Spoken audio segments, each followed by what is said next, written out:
everybody, welcome back to my channel. Yesterday is Thursday and it's a gorgeous day. Go get some sun. But hello, I'm Daniel. I'll be your host, your guy in the chair. He said it! He said it! And since today is Thursday, we'll hear the critical thoughts on Marvel's Desperation to bring back Tony Stark and Captain America Chris Evans.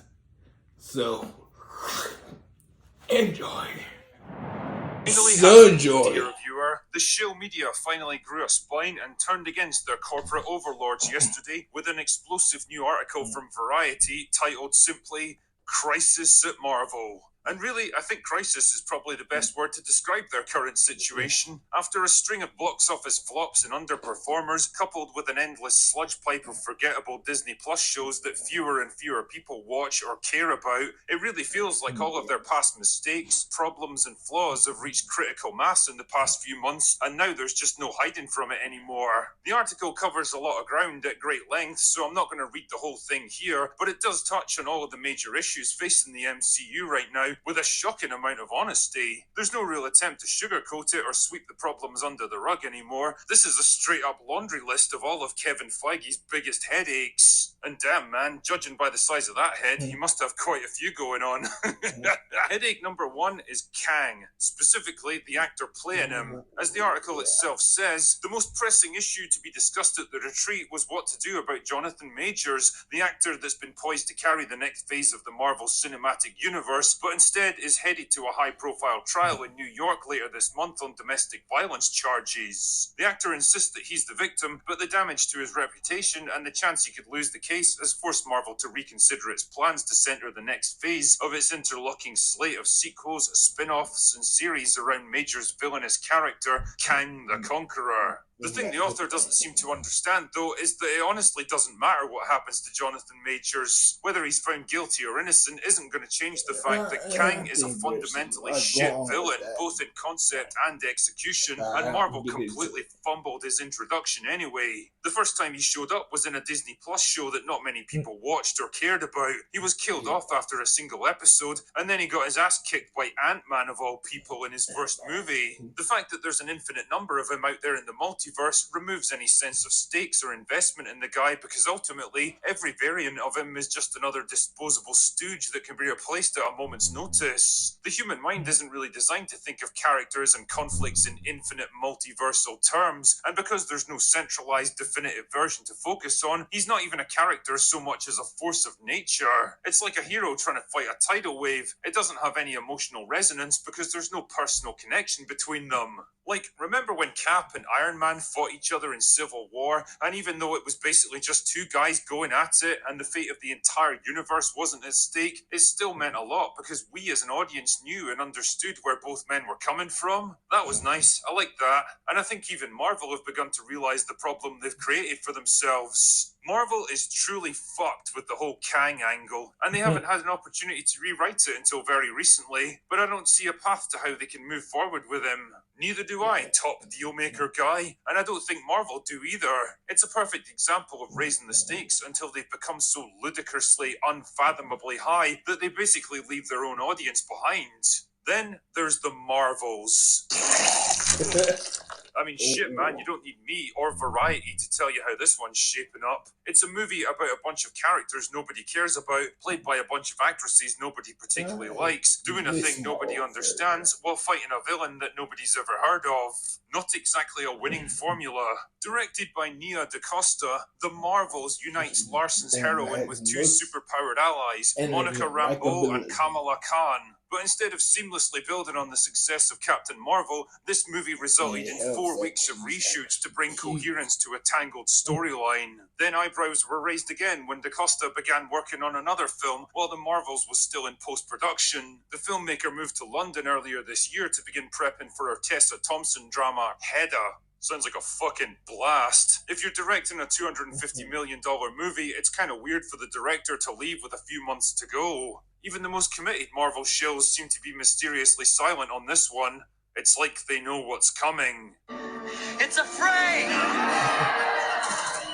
Another problem of their own making is content oversaturation and the corresponding decline in quality. It really began to bite during the pandemic when they started churning out shows onto Disney Plus and never really let up. The constant pace of development on so many different projects at the same time spread their talent and resources too thin, and well, the result was obvious. Almost everything looks and feels rushed, unfinished, and shit now because basically it is. The so-called bad VFX we see was because of half-baked scripts. That's not Victoria, that's Kevin, and even above Kevin. Those issues should be addressed in pre-production. The timeline's not allowing the Marvel executives to sit with the material. The Marvel machine was pumping out a lot of content. Did it get to the point where there was just too much and they were burning out people on superheroes? It's possible. The more you do, the tougher it is to maintain quality. Damn, the article even mentions the disastrous Blade movie, a project that's now gone through at least 5 different writers, 2 directors, and ended up being shut down completely just 6 weeks before production was due to start. One person familiar with the script permutations says the story at one point morphed into a narrative led by women and filled with life lessons. Blade was relegated to the 4th leads.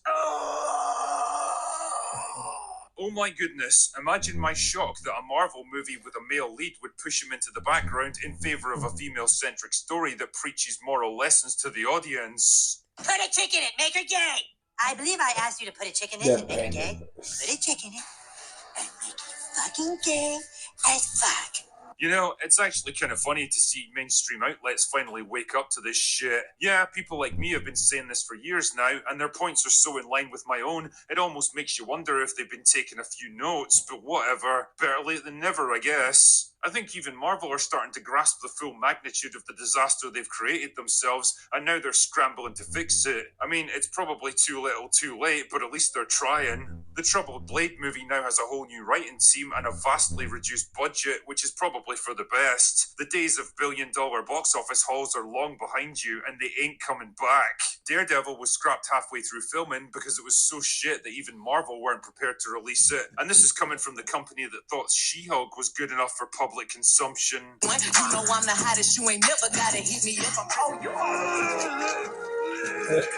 There's even rumours that shows like Ironheart might be on the chopping block, because really, who exactly wants or needs to see a cheap derivative knockoff of the most popular hero in the entire MCU? Speaking of which, the article leaves the best for last with this little revelation about their upcoming plans. You know how I made a video recently about modern movies being shit because nobody can ever stay dead? Well, sources say there's been talks to bring back the original gang for an Avengers movie. This would include reviving Robert Downey Jr.'s Iron Man and Scarlett Johansson's Black Widow, both of whom were killed off in Endgame. Fuck. You know, Muller and I have actually joked about this exact thing on Open Bar multiple times, and both of us agreed that the moment they decided to bring back the original Avengers, that was the sign that the MCU was officially fucked. It's the final desperate move of a studio that's completely out of creative ideas and can't think of any other way to generate even a shred of interest. And the thing is, I suspect it wouldn't even be worth it even if they tried it. Not only would it cost an absolute fortune to bring back actors like Robert Downey Jr. and Scarlett Johansson, both of whom are getting older and don't seem all that excited to step in front of the volume screen again, but it also wouldn't generate the kind of excitement they're hoping for. Yeah, there's still a few Marvel stans out there that would whoop and clap like mindless seals at the return of a few legacy characters, probably the same people who shit their pants over a few seconds of a plastic-looking Hayden Christensen in Ahsoka, but most normal people would see it for exactly what it is, a desperate gimmick, a final Hail Mary to try to shake people out of their apathy towards this franchise. And apathy is the key word here. Apathy is the final stage of franchise death. There was a time when even I was invested enough in the MCU that I actually cared about how it was being mismanaged. I got pissed off at seeing my favourite characters get slowly tarnished or replaced by inferior copies. But now I can't even summon up any kind of emotion about it, and I suspect a lot of other people feel the same. Times have changed and they've moved on to other things now. What used to be a cultural event that had everyone talking and speculating and debating about about what might come next and eagerly awaiting the next installment has slowly become a faintly embarrassing relic of a different time, like watching your drunken dad trying to dance to Beyonce at a wedding, dated and unfashionable and out of touch with its own audience, unable or unwilling to adapt to a changing market. And you know what? I've got no sympathy for them because they pretty much brought this on themselves. They had the world at their feet back in 2019, and if they'd just taken a moment to catch their breath and plan their next move properly, they probably could have had another 10 years of successful movies. But their greed, hubris, and growing obsession with the message, instead of good storytelling, undid it in just a few short years. They were the architects of their own downfall, and now there's no hiding from it any longer. The MCU is dead, and Marvel killed it. And yet, the one thing I keep asking myself about this article is, why now? Why release such a devastating expose on Marvel right after that infamous South Park episode poking fun at Kathleen Kennedy? Could there possibly be a connection between the two? It almost feels like a little bit of intentional misdirection, shifting the focus from one failing Disney studio head to another. Almost as if someone in a position of power and influence doesn't want us talking about Kennedy, her numerous failures at Lucasfilm, and her public humiliation at the hands of Parker and Stone. But hey, I'm sure this is all just a total coincidence, right? Anyway, that's all I've got for today. Go away now. Hey guys, I hope you liked what he had to say. It was very, let's not get to it. But it was one of them things where Marvel seems to be a little desperate. A little bit. But still, I like Marvel and I want them to do good. And I watch other shows, but I'm a fan, so I watch. But if you like what you saw, please,